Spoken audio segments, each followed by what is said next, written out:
style-wise is similar. Do you feel that that'll sort of envelop you this week and you'll play like that? The honest answer is I don't know. The great thing about being out there on the course, and I'm guessing Ryder Cup I've only watched, I've never played, but you know, you can only be yourself, and whatever you are will come out. So for Pulse, it's always been that fire and that outgoing personality that comes out. But you can't hide anything.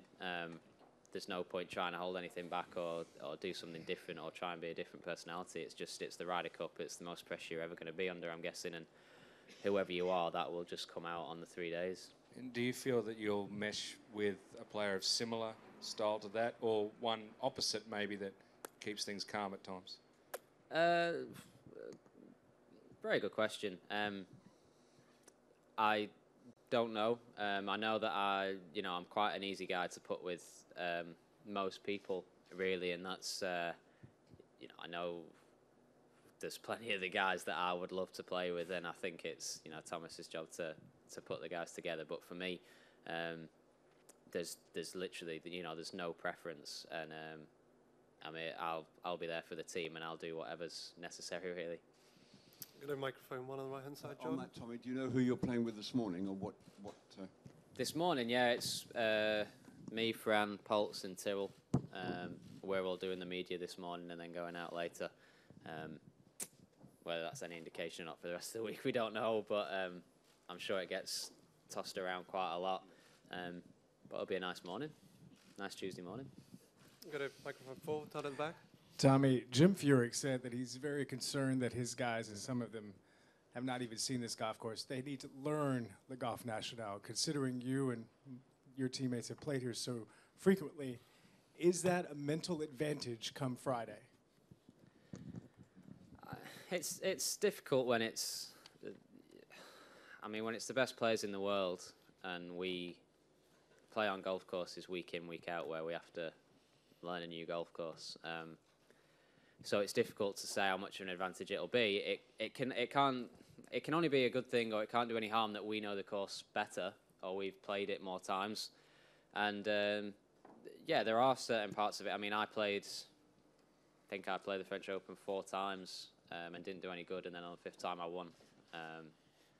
So knowledge can only be a good thing, but whether it'll make a massive difference, maybe it's a little advantage, but like I say, it's the best players in the world that are out here, so it's not something to look at too much.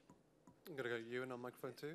Tommy, when you won here in 2016, would it be fair to say that was the first time that it really occurred to you about seriously becoming a Ryder Cup player, that became an ambition that was uppermost in your mind?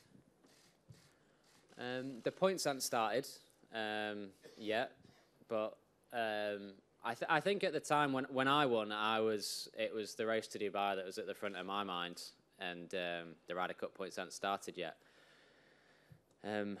I'd say last year was it was a breakout year for me after struggling for a little bit, and all of a sudden I'd got myself to that point where I was one of the top European golfers again. So the Ryder Cup was hopefully a natural progression somewhere where I expected to be come this time, but you never know. And I think when you look at the strength of the team, there is at no point was it sort of a given or easy that you're going to be in the team, and for sure this is one of the strongest European sides ever, so to be in it is a massive compliment to what you've achieved over the last year or so. But I've always wanted to be a Ryder Cup player. I've always watched it and always wanted to be there, but I just haven't played well enough in the past. Go to mic 3 in the front, please. Tommy, you've had a while to think about this and talk to maybe some of the other recent rookies in the European team, Fitz or Woody. Have you had any rookie insights from other recent rookies? Apart from the first tee wobbles, obviously. No, actually. Playing in America a bit more this year, the guys that I've sort of spent time with are the guys that have played it a lot. Apart from Alex and Tyrrell who have been out, so that's us being together as rookies. But I've leaned on guys that have more experience, really. GMAT, Poulter, Rory, Rosie, Henrik, those guys that have I've played a lot of golf with this year.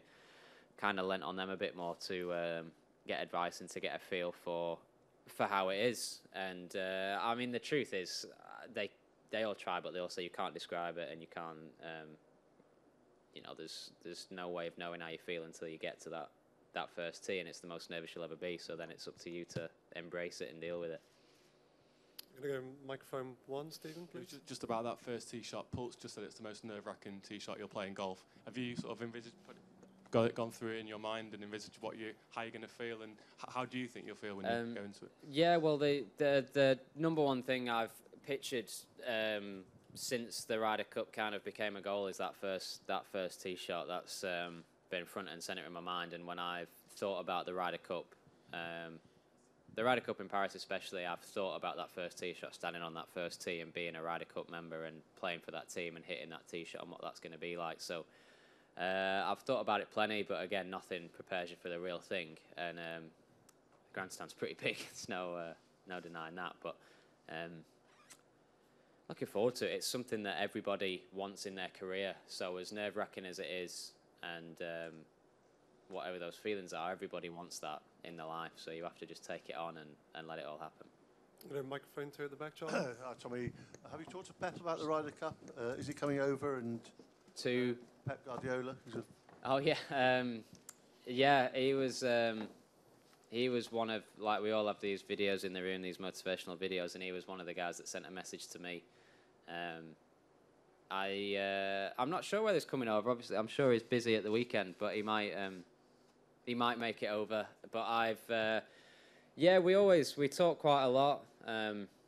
Both busy in our respected jobs, but we talk a lot, and he's somebody that's great to know. He's obviously been part of a team for a long time. He was at the Ryder Cup in Medina, and that was one of the, he'll always mention that's one of the greatest times he's had in his life, was being at that Ryder Cup, and it was a very special time. So he holds, as a special place in his heart, the Ryder Cup, and he's been very supportive through the whole thing.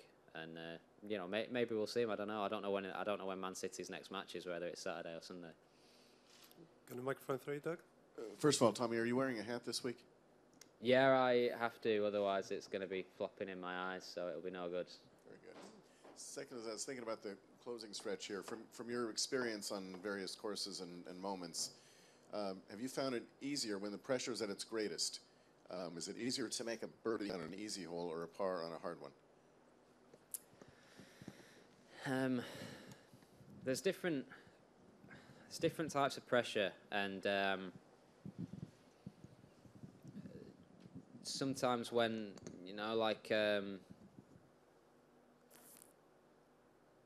it's a good question, but I think it depends on the situation. So when it's in your hands, I think it's harder to make a par, and when you're chasing, I think it's easier to make a birdie, whichever that pressure situation is. I think the last few holes here in particular are tough holes, but I think the one good thing about this closing stretch is no matter how nervous you are, there's no bailout on any of the holes. You have to stand up and you have to hit a golf shot. So there's not, in general, when you sort of get when the pressure's at its most, you can bail out one side.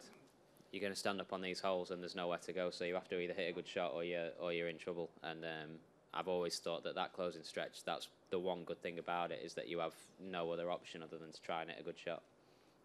So, Mike, through Tim. Tommy, when you were a kid growing up in Southport, did you ever attend a Ryder Cup? And if you did, do you have any stories to tell? No, I've never been to a Ryder Cup in my life, so this is my first experience of it all. I've only ever watched it on TV. Why? As far as the Belfry being so close, did you never think about doing it? As a kid, we probably couldn't afford tickets. That's probably the simple answer. And just never been. Like, I honestly didn't get to travel to that many golf tournaments as a youngster. I went the Open when it was in Southport or Lytham, but that was that one sort of special time that I got to go and watch a golf tournament. So Ryder Cups or anything else were kind of out of the equation. It was down to watching it on the TV. Across the microphone. Tommy, Ian said in his press conference that he'd climbed to the top of that stand to have a look down the first. I wondered, did you go with him, or do you plan to go up there? No, and we take it only all in? arrived yesterday, so I haven't been anywhere near it. I might not be a bad idea. Yeah, I might like to have a look. It's the biggest grandstand you'll ever see at a golf tournament so far, so I think it would be nice to go up and have a look down the first fairway. Very special, you know, something that, like I say, you've never seen before, and something that there's not been. So it's great, really. Look, when we were driving past it on the way to having the photo shoot today, you just look at it and you think, yeah, it's pretty good. Got a microphone too, Rick, I think. Tommy, you were tweeting the other day that Tiger's performance was the greatest comeback in sport. Do you think there's a way that it could actually have a galvanising effect for Europe? You know, the fact that he's playing so well and there's so much fuss about him. I might have got carried away in the moment a little bit, but I think it's up there definitely. You know, look, honestly, on Sunday, I think you literally had to get lost in that moment that was happening, and I was stood on the balcony. I got to watch Rosie 2 putt and win the FedEx Cup. Couldn't have been happier for that man, you know, and then watch Tiger win on his comeback, and that, you know, in the space of that 10 minutes, it was just such a great time in golf, and I really thought it was amazing. And yeah, you know, you're watching something very, very special. That was Sunday. This week's this week. I think it makes no difference to us at all. Tiger's been playing great for a while, and I don't think it wasn't a shock to anybody that he won. So it's not like it came out of the blue and all of a sudden, you know, Tiger's won and we're worrying about that. There's 12 of us playing, and we'll all concentrate on what we're doing. But amazing. It's amazing for golf, and it was amazing to watch. It really was, and I really did appreciate that moment. But it's gone now. I've got it on video, and that'll do. I'll watch it again sometime, but not this week. Microphone 4 in the middle, please. With all this talk about pressure being unlike any other this week, has there been a moment in your career when you've been overwhelmed in a pressure situation, and what you might have learned from that? I was a bit overwhelmed when my wife was giving birth. I mean, what I can take from that into the Ryder Cup, I'm not sure. But that was probably the most overwhelmed I've been in a pressure situation, and I got told off for shouting too much, so I might try and keep it down a little bit this week. Look, like, this is what we practice for and what we play for week in, week out, and the best piece of advice that definitely Poulter's given me.